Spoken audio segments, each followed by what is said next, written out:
Hi friends, welcome to உஸ்லாம் டியான் YouTube channel. So இன்னைக்கு வந்துட்டு காலையில் நம்ம உஸ்லாம் டிபோ மார்க்கெட்டுக்கு போயிட்டு எல்லாமே பச்சை பன்னீர் ரோஸ் எல்லாமே சேல்ஸ் முடிச்சிட்டோம். அண்ட் இது வந்து சண்டே, டுடே இஸ் சண்டேனா நம்மளுக்கு வந்து இட்ஸ் எ மேட்ச் டே. இன்னைக்கு வந்துட்டு நம்மளுக்கு 10 மணிக்கு மேட்ச் போட்டுருக்காங்க. ஸோ ஆப்வியஸாக இன்னும் ஃபஸ்ட் மேட்சே ஸ்டார்ட் ஆகலை. அதனால் நம்மளுக்கு மேட்ச் ஸ்டார்ட் ஆகிறதுக்கு வந்துட்டு எப்படியும் ஒரு 11 மணிக்கிட்ட ஆயிடும். ஸோ அதுக்குள்ளே நம்மளோட பன்னீர் ரோஸ் தோட்டத்தை தண்ணி பாய்ச்சிட்டு போயிடலாம் அப்படின்ட்டு நான் நம்மளோட பன்னீர் ரோஸ் தோட்டத்தை தண்ணி பாய்ச்சிட்ருக்கேன். லீக் மேட்ச் தான், பட் இந்த மேட்ச் ஜெயிச்சா தான் நம்ம வந்துட்டு இதை கண்டினியூ பண்ண முடியும். அந்த மாதிரி ஒரு சுச்சுவேஷன். ப்ளஸ் வந்து இந்த ஆப்போனண்ட் வந்து நம்மளை நிறையா வாட்டி வின் பண்ணியிருக்காங்க. ஐ மீன் இப்போது கரண்ட்டாக. ஸோ அதுக்கு முன்னாடிலாம் வந்துட்டு நம்ம தான் நிறையா வின் பண்ணிட்டு இருந்தோம். இப்போ நம்ம டீம் வந்துட்டு டோட்டலாகவே போக டீம் ஃபுல்லாமே. ஸோ இந்த மேட்சாச்சும் வின் பண்ணும் அப்படின்ட்டு பையன்லாம் ரொம்ப ஆர்வமாக இருக்காங்க. பார்க்கலாம் இன்னைக்கு மேட்ச் எப்படி போகுது அப்படின்ட்டு. நானும் மதுரக்காரன் தான்டா. தண்ணி பாஞ்சிடுச்சு. கரெக்டாக ஒரு 10:15 பாஞ்சிடுச்சு. நம்மளுக்கு வந்துட்டு 10:30 தான் மேட்ச் சொல்லியிருந்தாங்க. அது எப்படியும் 11 மணி ஆயிரும் அப்படின்ற ஒரு நம்பிக்கையில் நான் மோட்டர்னு பாட்டிட்டு அப்படியே நான் மேட்ச்சுக்கு கிளம்பிட்டேன். அங்கே போய் பார்த்தா மேட்டே அடிக்கலை. ஸோ ஆப்போனண்ட் வந்து விவரமாக மேட்டை தூக்கி மட்டும் போட்டுட்டு நம்ம டீம் மேட் அடிக்கட்டுன்னு சொல்லி அப்படியே போட்டாங்க. பயிலுக்கெல்லாம் அப்போ தான் மேட்டை க்ளீன் பண்ணி ரெடி பண்ணிகிட்ருக்காங்க மேட்ச்சுக்கு. அதுக்கப்புறமா தான் மேட்ச் ஸ்டார்ட் ஆகும். வீக் பாடியை நிறையா சாப்பிட்டா தூக்கி விட்டுருந்து அன்னைக்கு கவர்ச்சியே நீ பொறுப்பா. ஆமாம் சார், 100 சப்ஸ்கிரைபர் ரீச் பண்ணிட்டோம். ஆமாம்,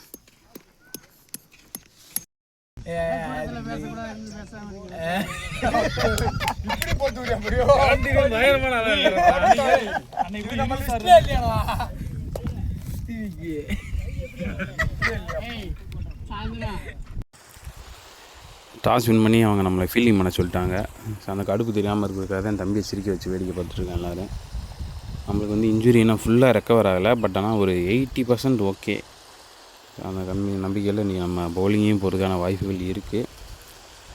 சப்போஸ் பவுலர்ஸ் சொதப்புனா நம்ம போடலாம், அப்படி இல்லாட்டி அவங்களே கண்டினியூ பண்ணிக்குவாங்க. வாங்க மேட்ச் முடிஞ்சு மேட்ச் என்ன ஆகுது அப்படின்னு பார்க்கலாம். 100 சப்ஸ்கிரைபர்ஸ் தம்பிக்கு வாழ்த்துக்கள். 100 சப்ஸ்கிரைபரா? ஆமாம், பரவாயில்ல. ஒரே மாதத்தில். ஆப்போனண்ட் வந்து 18 ஓவரில் 123க்கு 9 விக்கெட்ஸ் டவுனு. இன்ஜுரியோடய வந்துட்டு மீடியம் ரன்னப்பில் நம்ம பவுலிங் போட்டு 4 ஓவருக்கு 19 ரன் கொடுத்து 2 விக்கெட் எடுத்திருக்கோம். ஸோ அதுக்கப்புறமா நம்ம இன்னிங்ஸ் முடித்து பேட்டிங் ஸ்டார்ட் பண்ணோம். பேட்டிங்கில் வந்து நம்மளுக்கு அவ்வளோவா எடுக்கலை. ஐ மீன் எனக்கு பர்சனலாக எடுக்கலை. பட் ஆனால் ஓப்பனிங் வந்து நம்ம பசங்க 2 பேர் சிறப்பாக ஆடினாங்க. யோகேஷ் வந்து ஒரு 60+ அடித்தான். அதுக்கப்புறமா தம்பி ஹரிஸ் வந்துட்டு ஒரு 30+ அடிச்சிருந்தான். நான் வந்து ஒரு 7 பால்லே 3 ரன் எடுத்து கார்டன் போல்ட் ஆகி வீட்டுக்கு வந்தாச்சு. மேட்ச் ரிசல்ட் நான் கடைசியாக சொல்கிறேன். அது வரைக்கும் நம்ம பசங்க ஆடுறதை கொஞ்சம் என்ஜாய் பண்ணுங்கள்.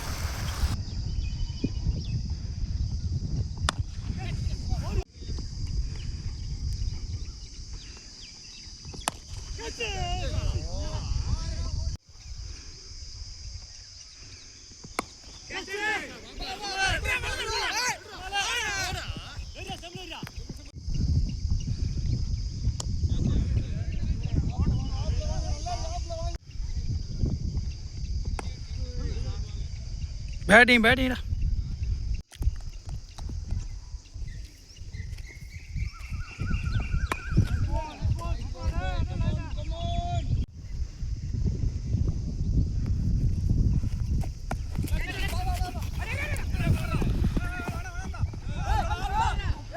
ஓடு.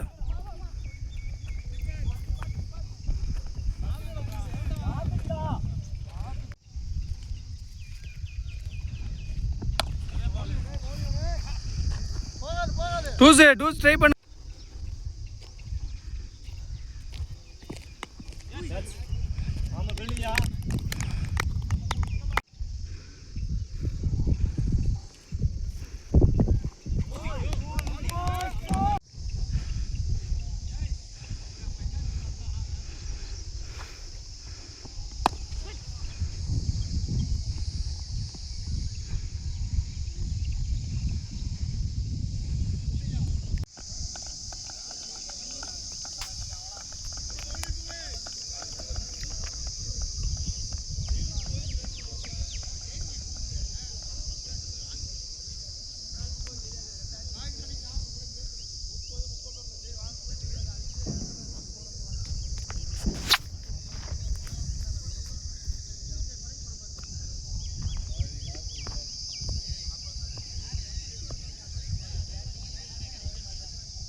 கடைசியாக வந்துட்டு நம்ம 2 விக்கெட் தான் லூஸ் பண்ணி 124 15 ஓவர்லேயே அடிச்சாச்சு.